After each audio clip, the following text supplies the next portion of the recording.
right. Welcome back to the TED Talks Fitness Podcast. I'm your host, Ted. And today we've got another Q&A. You guys crushed it with the questions. I asked on my Instagram story for questions, and I got about 16 here. So we're going to do 3-part Q&A, right? I'm not going to do an hour or 2 hour long podcast. I'm going to try to keep these to 30 minutes maximum. But we're going to answer some really good ones today, especially this first one I really love. Yeah, let's just hop right into it, right? This first one is, I'm going to keep these anonymous. Can you be in too much of a deficit and then be spinning your wheels by not getting enough energy or calories? I track and have been in a deficit and have good muscle mass and lift 3 to 4 times a week and supplement with cardio, but I'm afraid to increase my calories. I'm not losing the fat I want to lose. So let's go over, I'm going to just keep this open actually in case I want to refer back to it, but let's go over what's happening here, right? I think the major part of this is, can you be in too much of a deficit and then be spinning your wheels by not getting enough calories? So can you be in too much of a deficit?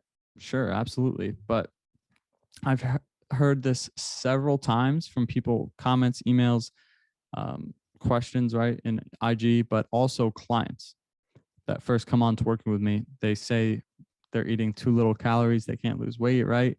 And there's 2 things happening here. It could be a combination of both, but generally it's one of these 2 things. Let's say, for example, you're eating less of calories. Let's go for the stereotypical 1,200 calories, right? You're eating 1,200 calories. So you're not eating 1,200 calories. You think you're eating 1,200 calories, but you're tracking incorrectly. That's one of the major things I find happening is you're eating 1,200 calories, but you're really not tracking everything. You're not tracking either the PAM you're using on your pan, the spray, or you're not tracking the olive oil. You're not tracking several other things. This one time I had a one-on-one client. I still have him. He's still one of my clients. His name is Ralph. And he was tracking everything, being meticulous. We were eating 1,500 to 1,600 calories, trying to do a rapid fat loss diet for a month or 2. And he was tracking everything and he just wasn't losing weight for 2 weeks. So we had weekly phone calls. We hopped on the phone one Friday. I'm like, Ralph, during this call, you're going to tell me every single thing you put into your fucking mouth this week. And we went through for like an hour over the phone of everything he ate. And I made sure to get everything. And I asked him how he would track everything, what he was tracking and everything.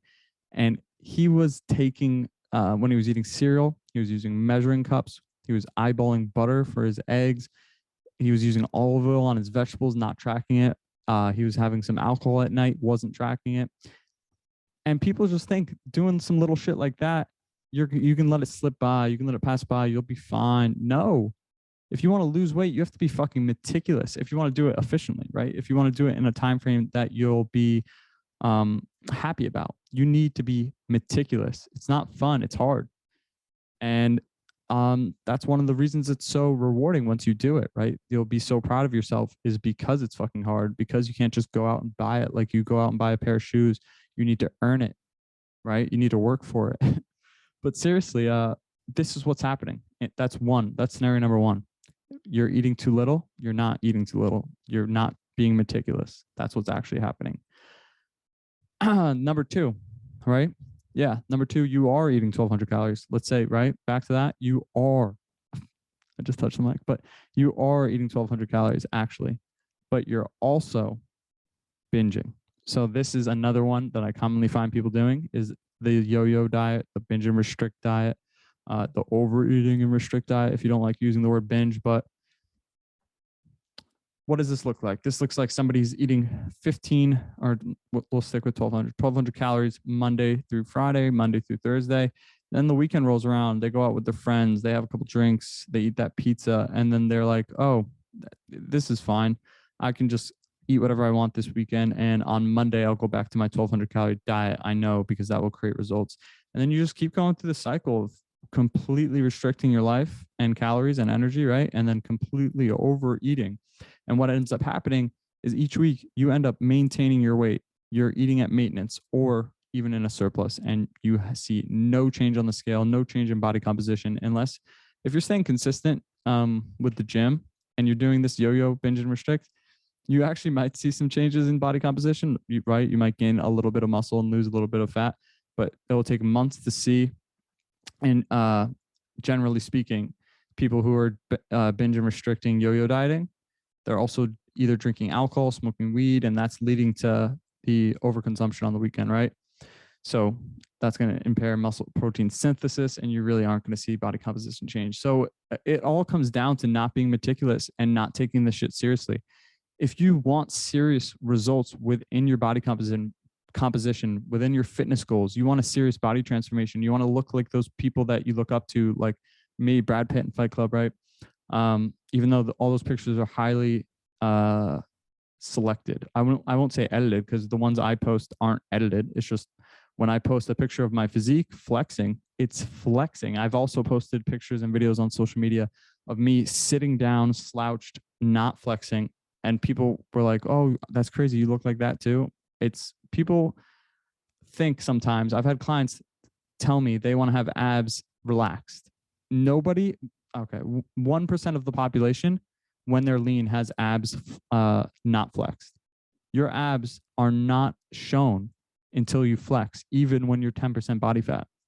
When you're walking around, you're using your abs, so you'll see them. But if you're sitting down and you're 10% body fat, you're not going to see your abs. And a lot of people don't know that. I kind of just went off the question right now.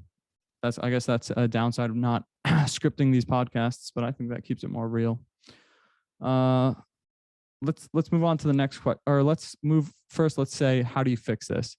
First of all, increase your calories, right? Let's go back to, he said, I'm afraid to increase my calories. Where did you ever get to in your life where you didn't have to step into discomfort or step into fear to get to success? Never. I'll answer that for you. It was a rhetorical question. So you have to step into that fear. You have to increase your calories, number one. But then number two, you have to ask yourself, am I actually serious about wanting to get results? Am I actually serious about wanting to achieve a body transformation, get to my goal of losing fat and building muscle, getting to more tone, more athletic look, more aesthetic, etc., feeling better, looking better? Are you serious about getting results? If so, start getting meticulous. Be really fucking meticulous and dedicated for a month. I've said this before. Be super strict for a month. Be everything all these fitness people tell you not to do, including me, right? Sustainable. Be completely unsustainable and be super, super strict for a month.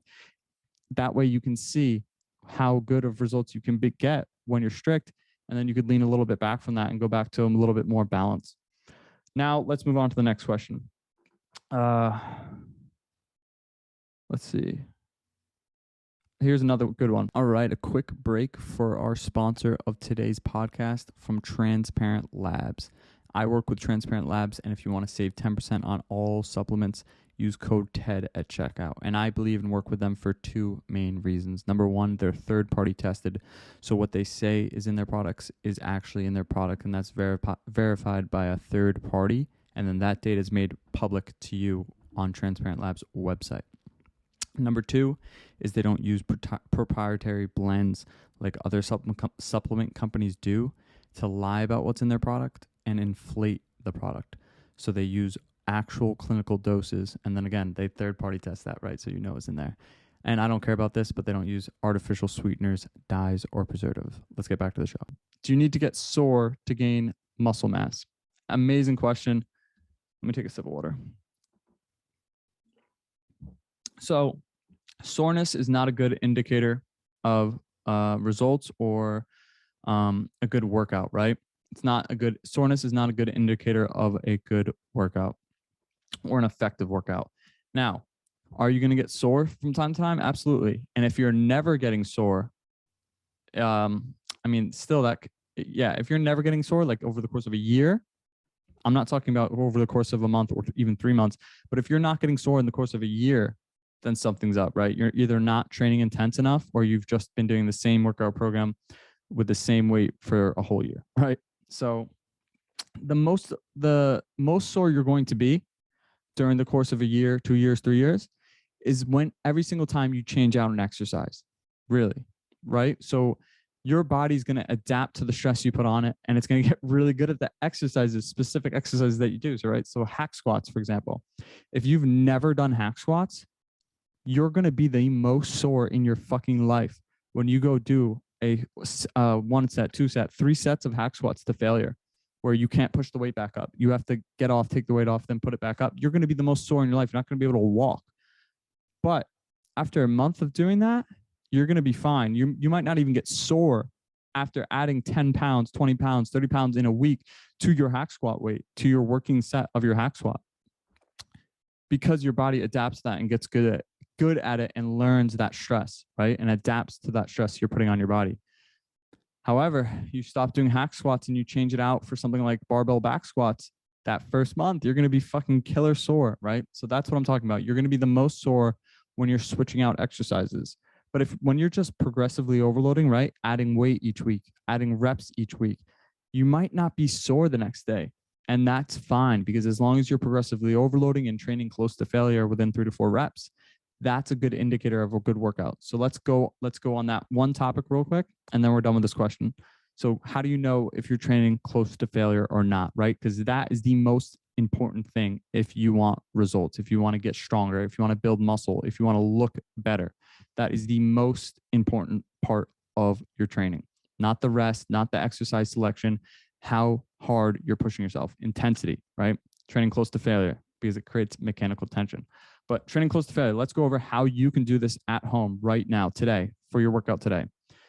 Take your phone, bring it to the gym, bring a water bottle to the gym, right? This is how I used to do it. I bring a tripod now because I grew some confidence, but you put your, I'm not saying you're not confident for doing this, but that was yeah. All right. So you put your phone against your water bottle like that, right? You lean it against to record yourself, and you record one of your working sets. I don't care what exercise you use.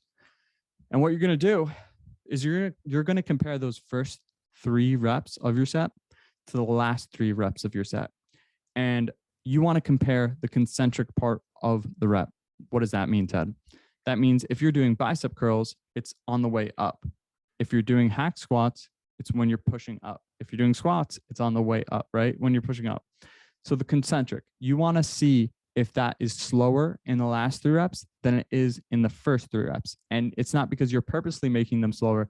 It's because you can't produce enough force with your muscles to go as fast as you were at the beginning of the set. So one more time, take a video of yourself working out today during one of your working sets and compare the last 3 reps of your set to the first 3 reps of your set. And if those last 3 reps aren't slower than the first 3 reps, you are stronger than you think, and you could be pushing yourself way harder with either more reps or more weight. Let's go on to the next question, and then we're going to cut the Q&A, right? We're going to do 3. I want to keep these somewhat bite-sized. Let's see. Let me know if you like this, by the way, non-scripted podcast. I think it keeps it more real, more enjoyable for the person listening, you, but let me know.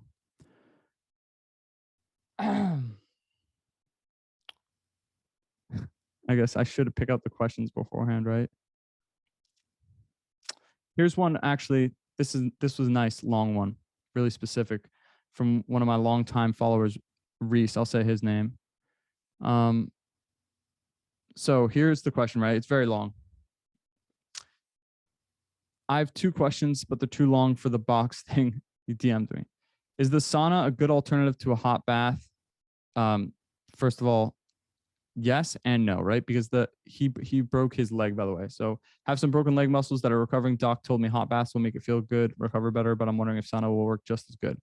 So first of all, that's a really easy, quick question. Sauna is not as good as hot bath, even though it will still be good. The hot bath is more acute, right?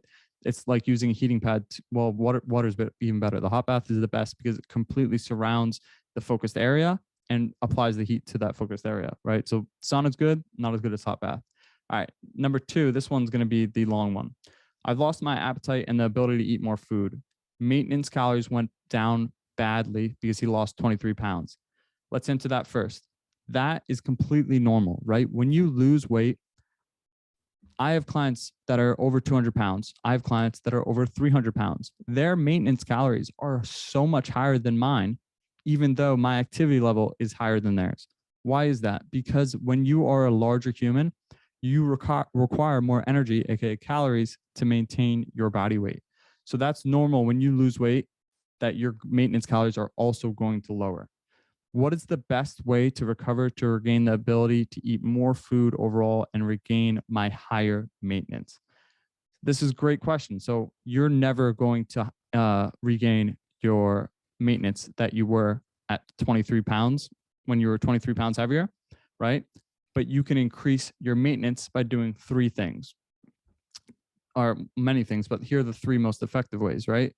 Consistently weight train 3 to 6 times per week. I'd recommend 3 to 4. I'd recommend 4, right? That'd be the best. But if you could only get in there 3 times, amazing. Hit your protein goal every day, right? That's number 2. And hit 7 to 12K steps a day. Literally just do those 3 things and your maintenance calories will not only grow over time, but it will grow immediately starting from the first day that you start doing that. I have a little bit of my appetite back, still only ate like half a plate of 840 calorie dinner, still better than eating a fourth of a hamburger. So that already working to recover. Yeah, man. I mean, the only way you're going to, I'm going to answer the question about how to increase my appetite because that was another question from him. It's going to be from doing what I just said, but also maybe a little bit of higher intensity cardio, right? So increasing your energy expenditure is going to help a ton, but doing some high intensity cardio, like going for a run, even for just a mile, that's going to definitely increase your appetite. But the other thing to remember is you're not as big as you were when you were 23 pounds heavier, right? So don't expect to be, I wouldn't aim for those calories as your goal, right? I would just aim for the 3 goals I mentioned, 7 to 12K steps, hitting the gym at least 4 times per week. And what was the last one I said? Oh, hitting your protein goal. All those things are going to increase your maintenance right away and over time as well. A lot of times you hear people say building muscle increases your metabolism, and it does. But what they don't tell you is 1 pound of muscle burns about 6 calories. So it's not by some I think, and fat's like 3 or 4 calories per pound. So it's not drastic, guys. So that's something to take into account. Yeah, I think we're 25 minutes into this podcast. I think we're going to call it there. That way I can keep these energetic, keep these a little bit semi-bite sized, and do 3 questions per podcast. So I still have a ton of questions to do. So if you enjoyed this, please subscribe if you're on YouTube, or hit the follow, whatever button is on Spotify or Apple. I don't even know what to say. But yeah, let me know. DM me your questions, email me your questions if you want a question to come on the podcast. Yeah, and I'll talk to you soon.